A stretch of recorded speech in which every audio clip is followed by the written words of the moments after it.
Hai siswa-siswi SMP Lentera Harapan Palopo. Hari ini kita akan membahas mengenai etika berinternet.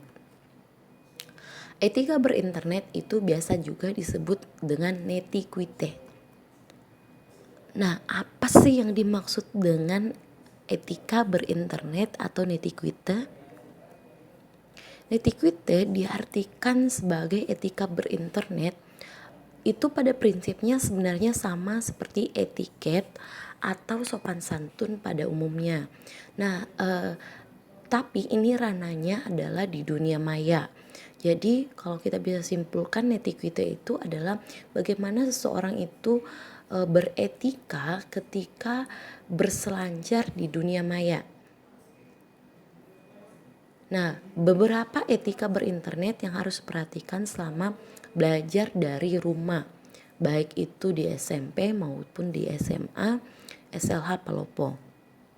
Yang pertama adalah siswa wajib menggunakan bahasa yang baik, sopan, dan formal saat melakukan chat ataupun email secara verbal dan ataupun juga secara verbal saat pembelajaran berlangsung. Nah, berikut adalah contoh email yang dapat contoh ketika akan mengirimkan email kepada guru. Nah, ketika mengirimkan email, jangan lupa menuliskan kepada siapa kita mengirimkan email. Lalu ucapkanlah salam, kemudian tuliskan apa yang ingin diutarakan. Ya, seperti contoh yang saya sudah tampilkan. Kepada Ibu Feni, selamat siang Bu. Bu, saya ingin menanyakan mengenai tugas IPA. Bagaimana pengerjaannya jika masih kurang jelas mengenai cara pengerjaannya. Atau jika ingin mengirimkan tugas kepada Ibu Feni, selamat siang Bu. Berikut saya mengirimkan tugas saya. Terima kasih Bu. Salam Dono 93. Jadi bagian bawah tuliskan nama pengirim dan juga kelas kalian supaya guru tidak bingung siapa yang mengirimkan email tersebut. Berikutnya adalah ketika ingin mengirim chat, baik itu lewat WhatsApp ataupun mungkin media sosial. Nah, silakan mengucapkan salam kepada guru lalu perkenalkan diri kalian.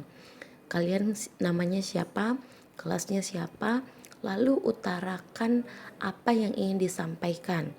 Baik itu mungkin menanyakan tugas ataupun ingin mengumpulkan tugas. Kemudian jangan lupa untuk mengucapkan terima kasih kepada Bapak dan Ibu guru. Kemudian tidak mengetik chat ataupun email dengan menggunakan semuanya huruf kapital. Mengapa hal tersebut tidak boleh? Karena hal tersebut menandakan kita marah atau berteriak kepada orang yang kita tuju jika menggunakan huruf kapital pada semua kata-kata yang kita tuliskan. Berikutnya adalah bagaimana kita harus beretika saat melakukan pertemuan secara virtual. Apa yang harus kita lakukan? Saat diadakan Zoom atau Google Meet, pertama itu tidak boleh menyela guru yang berbicara. Jadi biarkan dulu guru berbicara. Kemudian, jika memang ingin berbicara, minta izinlah kepada guru. Baik itu menggunakan hand signal ataupun menyampaikan pada bagian chat. Kemudian yang terakhir adalah gunakan bahasa atau kata-kata yang baik dan sopan formal saat berbicara. Karena meskipun kita belajar dari rumah, kita tetap berada dalam kondisi formal bersekolah. Jadi perhatikan tata bahasa dan juga penggunaan kata-kata yang memberkati. Berikut adalah saat belajar, silakan mencari tempat yang kondusif untuk belajar. Lalu mengikuti pembelajaran dengan baik, berpakaian dan serta berpakaian sopan. Kemudian yang terakhir adalah tidak mengambil alih presentasi guru yang sedang mengajar atau mencoret-coret PPT guru. Itu adalah tindakan yang sangat tidak baik ketika kalian mengambil alih tanpa izin ataupun mencoret-coret PPT yang sudah disiapkan oleh guru kalian.